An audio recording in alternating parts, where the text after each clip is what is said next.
All right, welcome back to another Crypto Vagabonds Q&A. Today we're going to talk about the downgrading of the American debt. And as every content we create, we need to begin with a disclaimer that nothing that we do produce in any platform is to be considered financial, tax, or legal advice. This Crypto Q&A does occur every Wednesday at 1 p.m. Eastern Time. And we also Monday to Friday at 7 a.m. Eastern Time, we can interact with me live in Clubhouse. So today, as I just mentioned, we're going to be talking about the US debt being downgraded. It's not the first time it happened, but what does it mean to the market? So let's go into this. And the way we're going to do this is talking about the rating agencies. We're going to discuss what they are, which one are the three main ones, and why the American debt got downgraded. So the highest rating anything can have is AAA, right? And that is in agreement with all the rating agencies. But what are rating agencies? They are institutions or a group of individuals that look at debt and see what is the quality of that debt, or look at a financial instrument and look at how how sound is that instrument. So they do check companies, bonds, and a few other instruments. They check how sound is that particular instrument or that particular debt. That is, of course, a very simplified way to explain what they do. And they have ways in which they adjust those things, and they score goals from AAA until CCC. And of course, AAA is the highest, and then CCC is the lowest. So the further away you are from the AAA, the greater the risk of your debt or the instrument not being sound. Of course, once you get those agencies to have that kind of power, what happened is that power may get abused. And it did get abused on the 2008 crisis, and that was revealed with the mortgage-backed securities, where they judge instruments in the wrong manner, and that caused the collapse. And the reason why they did that is because those who create the instruments pretty much were paying them to give a better rating. And either they take the money and give the better rating, or they would go to another agency. And we see that on one particular scene on The Big Short, where the guy goes to the Standard & Poor, and there's a woman there with a very weird glasses, and she says, if we don't do it, they go straight to Moody's. And Moody's is another rating agency, right? So Fitch is another rating agency, and I already mentioned the three of them to you guys here. So which one are the big three? We can see here, Fitch, Standard & Poor, and Moody's. So according to the Dutch Welle, their social status has been cemented by law. So today, globally speaking, whatever those agencies label to be safe is considered to be safe. They have pretty much gained authority globally. At first, of course, they began in the US. And of course, as they continue to look at other instruments, and as we live in a financial international market, different instruments from different countries come to the US, and they also had to go and give their ratings on those instruments. And because they start to rate other instruments, they became pretty much the authority in the planet on what is sound investment and what's not sound investment. Now, as I just mentioned, they abused that before the crisis of 2008. And of course, once they got scrutinized because of the consequences of the 2008, now they're trying to show that they're better, or they're already fixed the mistakes from the past. And the one way in which they kind of show that they have been fixed, it began in 2011 with the Standard & Poor. The Standard & Poor had downgraded the US debt in 2011 as a way to say, we fix our issues, we are willing to even downgrade the US debt. And when they did that in 2011, Obama was the president. So this is the reaction that Obama had to the downgrading of the US debt by one agency. Remember, there are three main ones. The first one was S&P. But how we respond to those tests, that's entirely up to us. Markets will rise and fall, but this is the United States of America. No matter what some agency may say, we've always been and always will be a AAA country. For all of the challenges we face, we continue to have the best universities, some of the most productive workers, the most innovative companies, the most adventurous entrepreneurs on earth. So he's pretty much saying that the United States of America, the USA, as Borat would say, have always been and will always be AAA, and you can totally ignore whatever the agencies would say, right? But the thing is, it happened again now, and this time was Fitch. And this is actually directly from their website and the report why they downgraded the US debt. And here they explain it. Of course, I'm not going to read the whole thing, but there's a few on the line here. The main problem here is the debt limit, right? And the political standoffs of the last minute resolution, which we saw, and we have spoke about this in this channel, which is, will they increase the debt ceiling or not? So if they have not increased the debt ceiling, guess what? The United States of America would default on their debt. And that's one reason here why Fitch has said, listen, it's no longer AAA. Because there was a doubt on the market.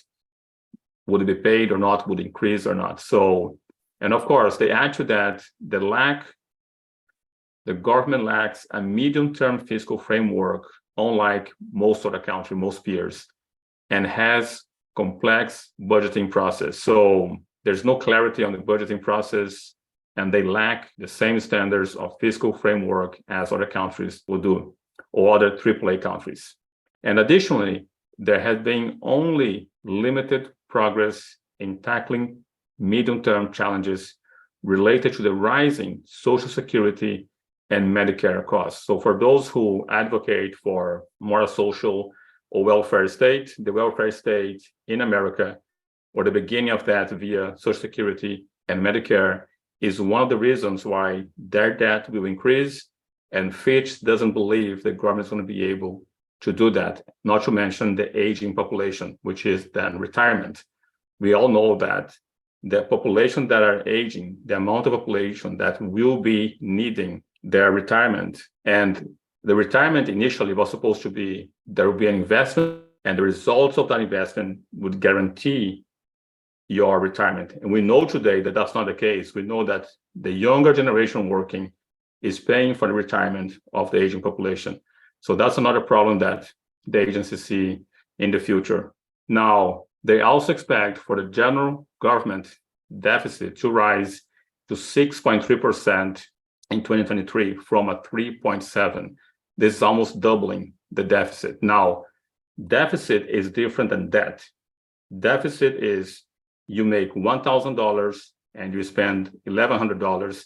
That $100 is deficit. You spend more than what you get, and that difference is going to increase or double, well, almost double this year. So that's another reason for them downgrading the American debt.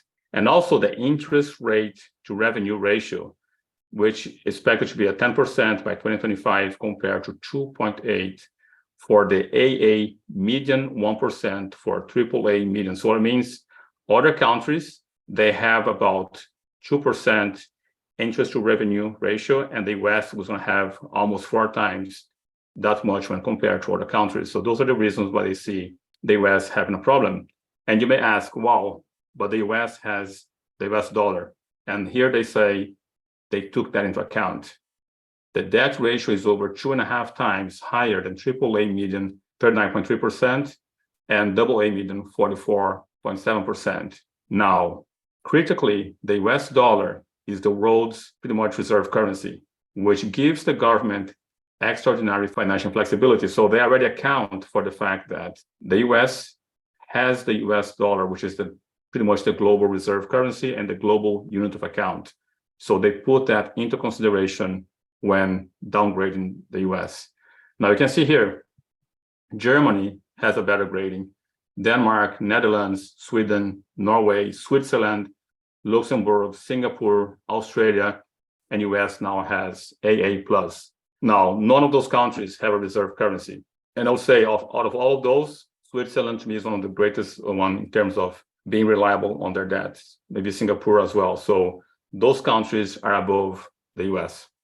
So this one graph that shows the deficit. And you can see here in 2020, it went really down because government was spending a lot. There was helicopter money. There was a pandemic. Now there's no pandemic. and it's going down again. Of course, not as rapidly, but it is still going down. And I would say this is because of the conflict in Ukraine. You can see here how fast it is going down.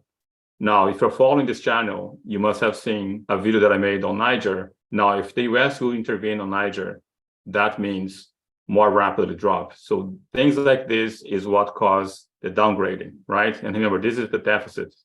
And we are now at 2 trillion. This is 2,000 times a billion, okay? And one other thing which is very alarming is the debt itself. You can see in relation to GDP. You can see this was the time of war, World War II, where the US was heavily engaged in this war. Now, theoretically, there's no recession, there's no war, and look where we are. We already surpassed that point. It's over 120% of the GDP already. And of course, this graph is self-explanatory, right? We are over 30 trillion in debt. So, and one other thing that caused the downgrading is here. It is the fact that they are using longer maturation instruments to pay for the maturation of the debt that they have now. So they're going to 3-year, but you can see here, 10-year, 38 billion, 30-year, 22 billion. That's to pay the maintenance of some debt. So they see that they have a preference to issuing longer term debt. And that is a problem because they see that in the future, it's too much debt being accumulated, and that's why the downgrade. And another example is here, the cost of servicing your debt. And of course, as the Federal Reserve increase interest rates, guess what? The largest debt on earth is the US, and that debt has to be maintained. And of course, the higher the rate, the higher the cost of that debt. And because the rating agencies look at this, they can see how it's coming to a point of no return. It's going to be a disaster soon. So that's one of the reasons you can see here. On the crisis of 2008, that's where we are. And the Federal Reserve, in my view, some people may disagree with me. I would say Jerome Powell will protect the US dollar. And if needed, he will bankrupt the Treasury. He will have no problem having the government go to bankruptcy. Jerome Powell is determined, in my view at least, to save the US dollar, which is surprising, at least to me. I did not expect him to have that level of strength to do what it takes to protect the US dollar. So it seems like that's what he's doing. So we heard what Obama had to say when the downgrade occurred by the S&P. Now this is Yellen talking about the downgrade by Fitch. So Fitch's decision is puzzling in light of the economic strength we see in the United States. I strongly disagree with Fitch's decision, and I believe it is entirely unwarranted. Its flawed assessment is based on outdated data and fails to reflect improvements across a range of indicators, including those related to governance, that we've seen over the past 2.5 years. Despite the gridlock, we've seen both parties come together to pass legislation to resolve the debt limit, as well as to make historic investments in our infrastructure and American competitiveness. Fiscal responsibility is a priority for President Biden and me. Earlier this year, the president signed debt limit legislation that included over $1 trillion in deficit reduction. His budget would also improve the fiscal outlook by reducing the deficit by $2.6 trillion over the next 10 years. Today, we're here to speak about an IRS modernization project launched this time last year that will reduce our deficit by hundreds of billions of dollars over the next decade by ensuring that the IRS has the resources it needs to enforce against wealthy taxpayers and large corporations that have not paid the taxes they owe. So this is the part that, to me, of everything that she says that sounds like a death sentence, is when she says that the solution is to tax the wealthy. I would say good luck with that. The wealthy is going to look for another location to allocate their capital. Not paid the taxes they owe. At the end of the day, Fitch's decision does not change what all of us already know, that Treasury securities remain the world's preeminent, safe, and liquid asset, and that the American economy is fundamentally strong. So to recap, we cover what rating agencies are, which one are the big three, and why 2 of those have downgraded the American debt. Of course, this is a very brief version. I don't have much time here, but if you guys want to find out more about this and you want to get more control of your money, consider joining our academy. If you like the content, like, subscribe, click the notification bell, and let's go for the Q&A now, guys.